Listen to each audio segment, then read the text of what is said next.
കഴിഞ്ഞ കുറച്ച് ദിവസങ്ങളായിട്ട് സോഷ്യൽ മീഡിയയിൽ നിറഞ്ഞു നിൽക്കുന്ന രണ്ട് പേരാണ്, ഒന്ന് നസ്രിയും രണ്ട് ബേസിലും. മെയിൻ ആയിട്ടുള്ളൊരു കാര്യം എന്ന് വെച്ചാൽ സൂക്ഷ്മദർശിനി എന്ന് പറയുന്ന ഒരു സിനിമയുടെ പ്രൊമോഷൻ്റെ ഭാഗമായിട്ട് ഇവർ കൊടുത്തിട്ടുള്ള ഇൻ്റർവ്യൂസ് ആണ് ഇത്രത്തോളം ഇവരെ സോഷ്യൽ മീഡിയയിൽ നിറച്ചു നിർത്താനുള്ള ഒരു കാരണം എന്ന് പറയുന്നത്. ആൻഡ് നമ്മുടെ മലയാളം ഇൻഡസ്ട്രിയിലാണെങ്കിൽ ഈ പറയുന്ന പോലെ ഇൻ്റർവ്യൂ സ്റ്റാർസ് ഒരു 2-3 പേരുണ്ട്. അതെല്ലാം മെയിൽ ആണ്. ഈ പറയുന്ന പോലെ ഫീമെയിൽ ആയിട്ടൊരു ലേഡി, ഇപ്പം ഈ പറയുന്ന ലേഡി ഇൻ്റർവ്യൂ സ്റ്റാർ എന്ന് പറയുന്ന ഒരാൾ ഇവിടെ ഇല്ല. ഇപ്പം നസ്രിയയുടെ ഇപ്പോഴത്തെ ഈ ഒരു ലാസ്റ്റ് വന്നിട്ടുള്ള 2-3 കുറച്ച് ഇൻ്റർവ്യൂസ് ഒക്കെ ആണെങ്കിൽ നസ്രിയനെ ആ ഒരു ലേഡി ഇൻ്റർവ്യൂ സ്റ്റാർ എന്നുള്ള രീതിയിലോട്ട് എത്തിക്കാൻ വേണ്ടിയിട്ടുള്ളൊരു ശ്രമമാണോ, അല്ലെങ്കിൽ നാച്ചുറലി അങ്ങനെ എത്തുന്ന ഒരു സാധനമാണോ എന്നുള്ളൊരു സംശയങ്ങൾ ഇങ്ങനെ നിൽക്കുന്നുണ്ട്. കാരണം എന്താണെന്ന് വെച്ച് കഴിഞ്ഞാൽ ഈ കൊടുത്തേക്കുന്ന ഇൻ്റർവ്യൂസിനകത്തൊക്കെ ആണെങ്കിൽ നസ്രിയ കുറേ സാധനങ്ങളൊക്കെ ഇതിന് മുമ്പുള്ള ഇൻ്റർവ്യൂസ് ഒക്കെ ഇപ്പോൾ ലാസ്റ്റ് നാനിയായിട്ടുള്ള ഇൻ്റർവ്യൂസ് കാര്യങ്ങളൊക്കെ ആണെങ്കിൽ കൂടി അതിനകത്ത് ഭയങ്കര സട്ടിലായിട്ട് സംസാരിച്ചുകൊണ്ടിരുന്ന നസ്രിയ ഇതിനകത്തൊന്ന് ഭയങ്കര ഓവറായിട്ട് സംസാരിക്കുന്നു, ഓവറാക്കി ചളവാക്കുന്നു, മറ്റേത് ചെയ്യുന്നു, മറിച്ച് ചെയ്യുന്നു എന്നുള്ള രീതിയിലേക്ക് ഇങ്ങനെ പൊയ്ക്കൊണ്ടിരിക്കുകയാണ്. ഒന്നാമത്തെ കാര്യം ബേസിലും നസ്രിയും രണ്ടും ഭയങ്കര ഫ്രണ്ട്ഷിപ്പ് വൈബിലുള്ള ആൾക്കാരാണ്. അപ്പോൾ അതിൻ്റെ രീതിയിൽ കാണിക്കുന്നതായിരിക്കാം. പക്ഷേ നമ്മൾ എത്ര ഫ്രണ്ട്ഷിപ്പിൻ്റെ രീതിയിൽ കാണിക്കുന്നതാണെങ്കിൽ കൂടി ഒരു ലിമിറ്റിനപ്പുറത്തേക്ക് പോയി കഴിഞ്ഞാൽ ഈ പറയുന്ന പോലെ എല്ലാ ആൾക്കാർക്കും ഇതുപോലെ ഫൺ രീതിയിൽ എടുക്കണമെന്ന് നിർബന്ധമില്ല. അങ്ങനെ എടുക്കാൻ കഴിയാത്ത കുറേ ആൾക്കാർ ഒക്കെ ഉണ്ട്. അപ്പം അങ്ങനെയുള്ള ആൾക്കാർക്ക് കുറച്ച് കാര്യങ്ങൾ കുറച്ചധികം കാര്യങ്ങൾ പറയണമെന്നുണ്ട്. അപ്പം അതിനകത്ത് മെയിനായിട്ട് ഈ പറയുന്ന പോലെ കമൻറ്റ് ബോക്സിലൂടെ കുറേ ആൾക്കാർ പറയുന്ന സാധനങ്ങൾ വെച്ചാൽ ക്യൂട്ട്നെസ് ഓവർലോഡ്, ചളി അടിച്ച് വെറുപ്പീര്, എണീറ്റോട്, നസ്രിയ ഓവറാക്കുന്നു, എപ്പോഴും കൗണ്ടർ അടിക്കാൻ ശ്രമിക്കുന്നു, really irritating, I can understand that you are good friends but Nazriya should tone down A bit.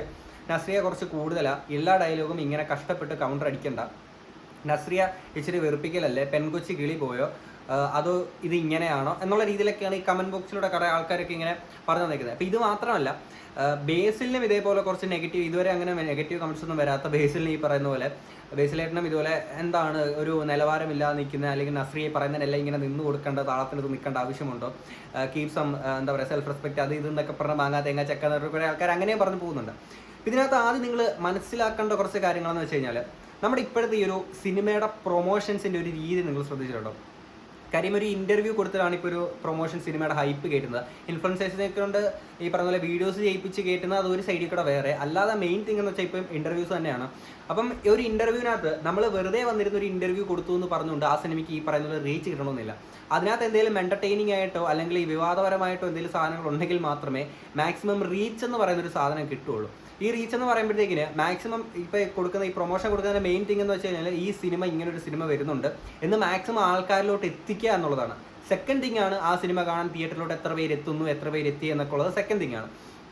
ഇപ്പോൾ ഒരു എക്സാമ്പിൾ പറയുകയാണെങ്കിൽ നമ്മുടെ ലാലേട്ടൻ ഈ അടുത്ത് കൊടുത്തിട്ടുള്ളൊരു 1-2 ഇൻ്റർവ്യൂസ് കാര്യങ്ങളുണ്ടായിരുന്നു. ഈ ഇൻ്റർവ്യൂസിന് ഈ പറയുന്ന പോലെ പ്രതീക്ഷിച്ച് അത്രയും വലിയ റീച്ചോ അല്ലെങ്കിൽ 1 മില്യൺ പ്ലസ് റീച്ചോ കടന്നിട്ടുള്ള ഇൻ്റർവ്യൂസ് ഒന്നും ഇല്ല. വലിയൊരു സ്റ്റാർഡമാണ്. എന്നിരുന്നാൽ പോലും ആ ഒരു സ്റ്റാർഡത്തിൻ്റെ ഇൻ്റർവ്യൂസ് തന്നെ കയറണമെങ്കിൽ തന്നെ അതിനകത്ത് ഓൾറെഡി അദ്ദേഹത്തിൻ്റെയൊക്കെ ഫേസ് വന്നാൽ തന്നെ, ലാലേട്ടൻ്റെ ഫേസ് വന്നാൽ തന്നെ ഒരു 10,000-50,000 70,000 വ്യൂസ് ഒക്കെ കയറും. അതിനും മണ്ടക്കൂട്ട് കയറണമെങ്കിൽ എന്തെങ്കിലും ഇതുവരെ പറഞ്ഞിട്ടില്ലാത്ത കാര്യങ്ങളോ അല്ലെങ്കിൽ ഈ പറഞ്ഞ പോലെ ഫണ്ണായിട്ടുള്ള എന്തെങ്കിലും കുറച്ച് സാധനങ്ങളോ അല്ലെങ്കിൽ വിവാദപരമായിട്ടുള്ള സാധനങ്ങളോ വന്നാൽ മാത്രമേ അതാണെങ്കിൽ വലിയൊരു റീച്ചിലോട്ട് കയറുകയുള്ളൂ. ഇപ്പം അതേ സംബന്ധിച്ച് നമ്മുടെ ധ്യാൻ ചേട്ടൻ്റെ ഇൻ്റർവ്യൂസ് ഒക്കെ നോക്കുകയാണെങ്കിൽ ഈ 1 മില്യൺ പ്ലസ് റീച്ച് കയറിയിട്ടുള്ള എത്രയോ ഇൻ്റർവ്യൂസ് ഉണ്ട്. അപ്പോൾ ആ ഇൻ്റർവ്യൂസ് എന്നൊക്കെ പറയുമ്പോഴത്തേക്കിന് മെയിനായിട്ടൊരു കാര്യം നമ്മളെല്ലാവരും ലോക്കലി നമ്മൾ സംസാരിക്കുന്ന കാര്യങ്ങളൊക്കെ തന്നെ ഈ സെലിബ്രിറ്റി സ്റ്റാറ്റസിലുള്ള ഒരാൾ, അതും പബ്ലിക്കായിട്ട് വന്നിട്ട് പലരും പറയാൻ മടിക്കുന്ന കാര്യങ്ങളൊന്ന് പറയുമ്പോഴത്തേക്കിന് ആൾക്കാർക്ക് അതൊരു ഫൺ ഉണ്ടാക്കും, കുറച്ച് എൻ്റർടൈനിങ് ആയിട്ട് തോന്നും. അങ്ങനെ ആ ഒരു ഇൻ്റർവ്യൂ നല്ല റീച്ച് കയറും. ഈ റീച്ച് കയറുമ്പോൾ ആ സിനിമയുടെ പേരൂടെ അത്ര ആൾക്കാരിലോട്ട് എത്തുകയാണ്. കാര്യം ഈ സിനിമയുടെ പ്രൊമോഷൻ്റെ ഭാഗമായിട്ട് കൊടുത്തിട്ടുള്ള ഇൻ്റർവ്യൂലാണല്ലോ. അപ്പോൾ അതിനെപ്പറ്റി കൂടുതലായിട്ട് ഞാൻ പറയണ്ടല്ലോ. ആ സിനിമയ്ക്ക് എന്തായാലും റീച്ച് കാര്യങ്ങൾ അത്രയും കയറുമല്ലോ.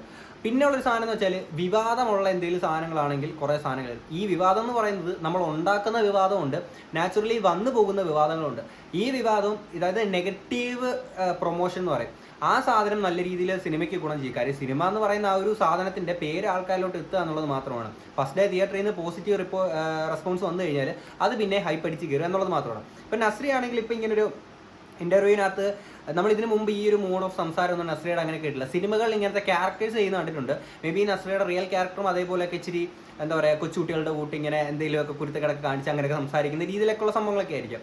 പക്ഷേ ഇതിനകത്തൊരു പ്രശ്നം എന്താണെന്ന് വെച്ച് കഴിഞ്ഞാൽ ഇവർ ഇപ്പം നസ്രി ആണെങ്കിലും ബേസിലാണെങ്കിലും ഫ്രണ്ട് സർക്കിളിലുള്ള അത്രയും ബോണ്ടുള്ള ആൾക്കാരൊക്കെ തന്നെയാണ്. പക്ഷേ നമ്മളാണെങ്കിലും ഫ്രണ്ട്സിൻ്റെ അടുത്ത് പറയുന്ന കുറച്ച് സാധനങ്ങളുണ്ട്. പക്ഷെ ഒരു ലിമിറ്റിന് അപ്പുറത്തേക്കൊരു തമാശകളൊക്കെ പോകുമ്പോഴത്തേക്കിന് അതെല്ലാവർക്കും ഒരേ രീതിയിൽ എടുക്കാൻ പറ്റിയെന്ന് വരത്തില്ല. കുറച്ച് ഓക്വേർഡ് ആയിട്ട് ഫീൽ ചെയ്യും. അതിനകത്ത് കുറച്ച് 1-2 ക്ലിപ്സ് ഞാൻ ഇങ്ങോട്ട് വെക്കാം. എണീറ്റു പൊക്കോ അത് അതുവഴി വിട്ടോ, അതുവഴി നീ വിട്ടോ. ആവശ്യം ഇവിടെ വരുന്നില്ല, പൊക്കോ നീ വിട്ടോ.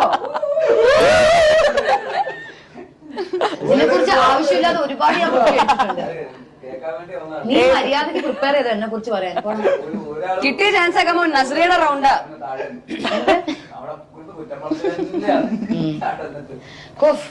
നീ കേട്ടാ നിന്റെ കണ്ണ് നിറഞ്ഞു പോകും. എങ്ങനെ ഞാൻ കൺട്രോൾ ചെയ്ത് കുറ്റം പറയാതിരുന്നു.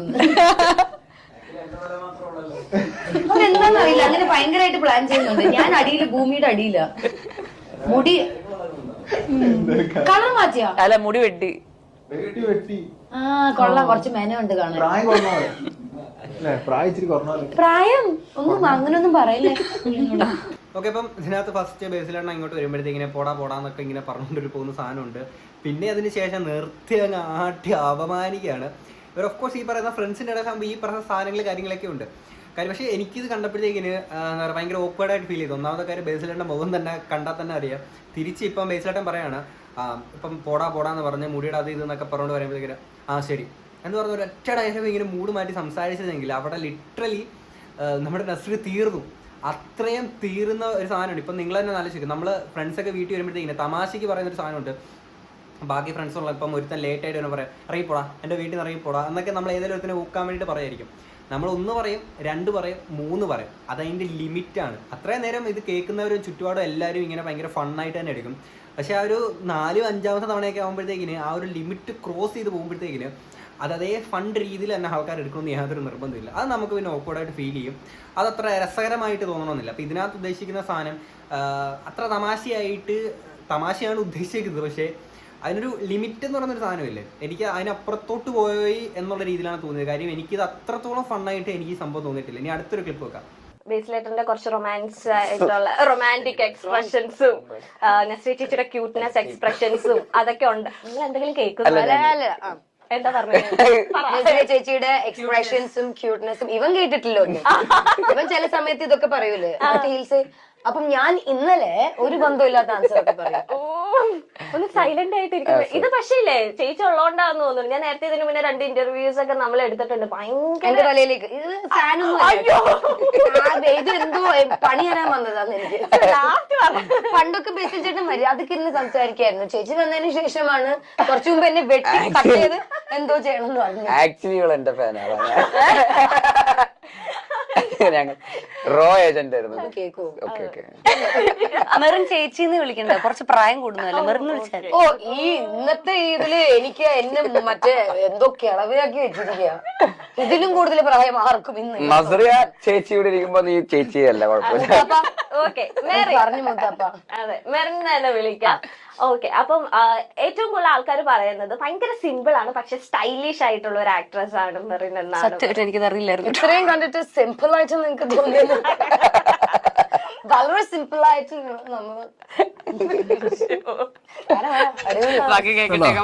ഇതിനകത്ത് വേറൊരു കാര്യം എന്ന് വെച്ചാൽ ഈ ചേച്ചി എന്ന് വിളിച്ചൊരു സാധനം അത്ര അങ്ങോട്ട് രസിച്ചിട്ടില്ല നസ്രിക്ക്.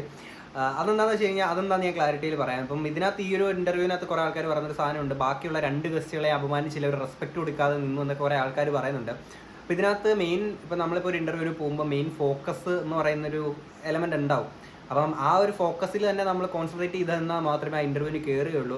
കാര്യം ഇപ്പം ഈ പറയുന്ന ആൾക്കാർ തന്നെ ആയിരിക്കും പറയുന്നത്, ഇപ്പം നസ്രിയ ഇവരൊക്കെ ഇരുന്നിട്ട് എന്താ ഇവരോട് കൂടുതൽ ചോദ്യങ്ങൾ ചോദിക്കാൻ, അത് കേൾക്കാനാണ് ഞങ്ങൾ ആഗ്രഹിക്കുന്നത് എന്നും പറയുന്ന ആൾക്കാരുണ്ട്. അപ്പം അത് ജസ്റ്റ് ഇവിടെ കുറച്ച് കമൻസ് കണ്ടോ ജസ്റ്റ് പറഞ്ഞെന്ന് മാത്രമേ ഉള്ളൂ. അപ്പോൾ ഇവർക്ക് റെസ്പെക്റ്റ് കൊടുത്തില്ല എന്ന് പറയുന്ന കുറച്ച് ആൾക്കാരുണ്ട്. ഇവിടെ റെസ്പെക്റ്റ് കൊടുക്കാത്തതല്ല, നമ്മളിപ്പം ജോലിയുടെ ഭാഗമായിട്ട് നമുക്ക് മേളിൽ നിന്ന് കിട്ടുന്ന ഓർഡർ അനുസരിച്ച് ഇവരുടെ കൂടുതൽ ഫോക്കസ് ചെയ്യണമെന്ന് പറയുമ്പോൾ നമുക്കത് ചെയ്തേ പറ്റുള്ളൂ.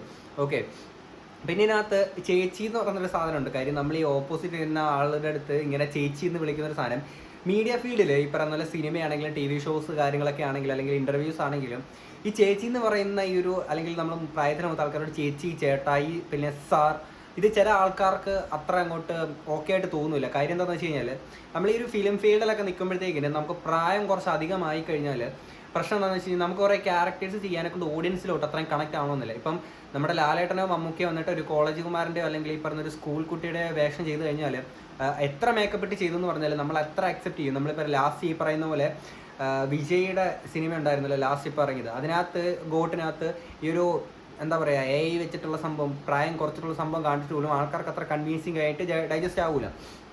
അപ്പം കുറേ ക്യാരക്ടേഴ്സ് ഒക്കെ ചെയ്യാൻ വേണ്ടിയിട്ട് അപ്പം ഓൾറെഡി ഈ സാധനം പ്രേക്ഷകരുടെ മനസ്സിലുണ്ടാവും, ഇപ്പോൾ ഇത്രയും പ്രായമുള്ള ഒരു വ്യക്തിയാണ് എന്നിട്ടാണ് ഇങ്ങനെ ചെയ്യുന്നതൊക്കെ. അപ്പോൾ ആ ഒരു സാധനം പ്രായം ആൾക്കാരിലോട്ട് എത്തിക്കാതിരിക്കുക എന്നുള്ളത് നമ്മൾ അതിലൊരു പരിധി വരെ നമ്മൾ വിജയിച്ചു കഴിഞ്ഞാൽ നമുക്ക് കുറേ ക്യാരക്ടേഴ്സ് പിന്നെയും ചെയ്യാൻ പറ്റും. പിന്നെ നമുക്ക് ഈ ഒരു ഫീൽഡിൽ ലൈംലൈറ്റിൽ തന്നെ ഇങ്ങനെ നിന്ന് പോകാൻ പറ്റും. അങ്ങനെ കുറച്ച് കാര്യങ്ങളുണ്ട്. അപ്പം ഇവിടെ ചേച്ചി എന്ന് പറയുന്ന ഒരു എലമെൻറ്റ് വിളിക്കുമ്പോഴത്തേക്കുള്ള ഒരു പ്രശ്നം എന്ന് വെച്ചാൽ ഈ സെയിം തിങ് തന്നെയാണ്. അപ്പോൾ ആ സാധനം കേൾക്കുമ്പോഴത്തേക്കും ഇടയ്ക്ക് ഇങ്ങനെ പൊളിയും. ഓക്കെ, ഇപ്പം ഞാൻ തന്നെ ആണെങ്കിൽ കുറേ ഇപ്പോൾ വീഡിയോസ് ചെയ്യുമ്പോഴേ ഇൻ്റർവ്യൂസിനാണെങ്കിൽ ചേച്ചി എന്നുള്ളൊരു വിളി അല്ലെങ്കിൽ ചേട്ടാ എന്നുള്ളൊരു വിളി പലരും പറയാറുണ്ട്. എന്താടാ ഇത് ഇങ്ങനെയൊക്കെ ഇത്രയൊന്നും പറയേണ്ട കാര്യമില്ല. ഇടയ്ക്ക് ഒരു ദിവസം ഞാനൊരു വീഡിയോ ചെയ്തപ്പോൾ അതിനകത്ത് പൃഥ്വിരാജ് എന്ന് പറയുന്ന ആ ഒരു ആക്ടർ, ഞാൻ ആ എന്തോ ഒരു വീഡിയോ ചെയ്തപ്പോൾ പറഞ്ഞത് പൃഥ്വിരാജ് ഏട്ടൻ എന്ന് പറഞ്ഞപ്പോഴത്തേക്കിന് പൃഥ്വിരാജ് ഏട്ടനാ ഇതെന്തോ നടന്നൊക്കെ പറയുന്നൊരു സംഭവമുണ്ട്. അത് രണ്ട് കാര്യമുണ്ട്. ഒന്ന്, കേൾക്കുന്ന ആൾക്കാർക്ക് ചിലപ്പോൾ ഒന്ന് ഓക്വേർഡായിട്ട് ഫീൽ ചെയ്യും. രണ്ട്, ഈ നമ്മളൊരു ആക്ടറിനെ മുന്നിൽ ആ ഒരു ആക്ടറിനെയാണ് അല്ലെങ്കിൽ ആക്ട്രസിനെയാണ് നമ്മൾ നേരിട്ട് സംബോധന ചെയ്യുന്നുണ്ടെങ്കിൽ ചിലപ്പോൾ അവർക്കും ഇത്രയും ഈ ഒരു സെയിം സാധനം ഒന്ന് ഹിറ്റ് ചെയ്തെന്നിരിക്കും. ഓക്കെ, കഴിഞ്ഞിരിക്കുന്നു. ഇനി നസ്രിയ ചേച്ചി ബേസ്ലൈറ്റിനായിട്ട് ആൻസേഴ്സ് പറയാം. അത്രയും ചീപ്പ് എനിക്ക് ആവാൻ പറ്റും. ഓക്കെ, ട്രൈ ചെയ്യാലോ. സിനിമാ സംവിധാനവും അഭിനയവും ഇത് രണ്ടും എങ്ങനെയാണ് മാനേജ് ചെയ്യാൻ സാധിക്കുന്നത്? ഞാൻ മാനേജ് ചെയ്യുന്നില്ലല്ലോ. ഞാനിപ്പോ കുറെ കാലമായിട്ട് ഡയറക്റ്റ് ചെയ്യുന്നില്ലല്ലോ. അപ്പം എനിക്ക് മാനേജ് ചെയ്യേണ്ട ആവശ്യം വരുന്നില്ല. ആക്ടറായിട്ട് മാത്രമാണ് ഞാനിപ്പോ ജീവിച്ചോണ്ടിരിക്കുന്നത്. ഞാൻ ഒട്ടും മാനേജ് ചെയ്യുന്നില്ല. ഇനി ഉടനെ തന്നെ ഒരു അടുത്ത പടം തമാശയാണ്. ഉടനെ തന്നെ അടുത്ത പടം നമുക്ക് പ്രതീക്ഷിക്കാമോ? പ്രതീക്ഷിക്കണ്ട. അഭിനയിക്കുന്ന പടങ്ങളുണ്ട്. ഹിന്ദിയിൽ ഇപ്പൊ ഒരെണ്ണം ഡയറക്റ്റ് ചെയ്യാൻ പോകും. ഞാൻ ആ ക്വസ്റ്റ്യൻ സ്കിപ്പ് ചെയ്യുന്നു. രണ്ടും കൽപ്പിച്ചു. ഞാൻ ഇത്ര ദേഷ്യമൊന്നുമില്ല ഞാൻ ഉത്തരം പറയാം. ഇങ്ങനെ വേണം, കണ്ടോ? നിനക്ക് ദേഷ്യം ഉണ്ടെങ്കിൽ എന്തെങ്കിലും ഉണ്ടെങ്കിൽ പറഞ്ഞു തീർക്കാം. അല്ലാതെ അപ്പുറത്തെങ്ങാനും മാറി അല്ലാതെ ഇന്റർവ്യൂ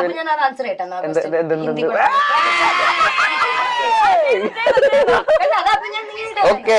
ഇതിനകത്ത് പിന്നെ വേറൊരു കാര്യം എന്ന് വെച്ചാൽ ഇപ്പൊ ഈ ഇതിനകത്താണെങ്കിലും എല്ലാ ഇന്റർവ്യൂസിലാണെങ്കിലും കുറച്ച് ബാക്കിയുള്ളവരോട് ചോദിക്കുന്ന ചോദ്യങ്ങൾ വരെ ഓവറായിട്ട് കയറി എടുത്തിട്ട് ചോദിക്കാൻ ശ്രമിക്കുന്നുണ്ട്. പിന്നെ കുറെ തഗ് ലൈഫ് കൗണ്ടർ എന്നുള്ള രീതിയിലേക്ക് അടിക്കാൻ ശ്രമിക്കുന്നുണ്ട് നസ്രിയയുടെ ഭാഗത്ത് നിന്ന്. അപ്പം ബേസിലെ മുമ്പത്തെ ബേസിലെ ആണെങ്കിൽ ഇന്റർവ്യൂസ് നമ്മൾ മുമ്പ് കാണുമ്പോഴത്തേക്കിന് കുറെ ധ്യാൻ ചേട്ടൻ്റെ ഒക്കെ ഒപ്പമുള്ള ഇന്റർവ്യൂസ് അറിയാമല്ലോ, ഒക്കെ നല്ല പവറേഷ് സാധനങ്ങളൊക്കെ ആയിരിക്കും. അപ്പം ആ രീതിയിലൊക്കെ പോകുന്ന സാധനം അതൊക്കെ ഭയങ്കര നാച്ചുറലി വരുന്ന സാധനങ്ങളാണ്. പക്ഷെ ഇതിനകത്ത് നസ്രിയ ആണെങ്കിൽ ശ്രമിക്കുന്ന ഒരു കാര്യമുണ്ട്. നമ്മൾ ഈ നാച്ചുറലി നമ്മൾ കേൾക്കുന്ന ഒരു തമാശയും അല്ലെങ്കിൽ ഭയങ്കര ഡ്രാമാറ്റിക് ആയിട്ട് ക്രിയേറ്റ് ചെയ്യുന്ന ഒരു തമാശയും തമ്മിൽ വലിയ ഡിഫറൻസ് നമുക്ക് തോന്നും. അത്ര എല്ലാം ഒന്നും തമാശയായിട്ട് തോന്നുന്നില്ല. കാര്യം ചില സാധനങ്ങളൊക്കെ ആണെങ്കിൽ ഇതിനകത്ത് തന്നെ തമാശ പറയാൻ വേണ്ടിയിട്ട് തമാശ പറയുന്ന പോലെ, അതേപോലെ കൗണ്ടർ അടിക്കാൻ വേണ്ടിയിട്ട് എന്തൊക്കെയോ പറയുന്നത് പോലെ, അങ്ങനത്തെ കുറേ സാധനങ്ങളൊക്കെ ഇങ്ങനെ ഫീൽ ചെയ്യുന്നുണ്ട്. പക്ഷേ പറയുന്ന സാധനം എന്തായാലും ഉദ്ദേശിച്ച സാധനമൊക്കെ നല്ല രീതിയിൽ കറക്റ്റായിട്ട് ഫ്ലോയിൽ പോയി കഴിഞ്ഞാൽ അടിപൊളിയായിരിക്കും. കാര്യം ഇപ്പോൾ നമുക്കൊരു ലേഡി ഇന്റർവ്യൂ സ്റ്റാർ നമുക്ക് മലയാളത്തിലില്ല, അങ്ങനെ ഒരാളെ കിട്ടിക്കഴിഞ്ഞാൽ അടിപൊളിയായിരിക്കും. പക്ഷേ ഇതിനകത്ത് സംഭവം എന്തായാലും ഇന്റർവ്യൂ ഫുള്ള് ഫണ്ണും കാര്യങ്ങളൊക്കെയാണ്. പക്ഷേ ഇതിനകത്ത് എവിടേക്കോ കുറേ സാധനങ്ങൾ കുറച്ച് അധികമായി പോയി. അതായത് കുറച്ച് ഓവറായിട്ട് കുറേ സാധനങ്ങൾ അവിടെ ഇവിടെയൊക്കെ വന്നു എന്നുള്ളത് മാത്രമാണ്. പക്ഷെ അതുകൂടി ഇല്ലാന്നുണ്ടെങ്കിൽ സംഭവം നൈസാണ്.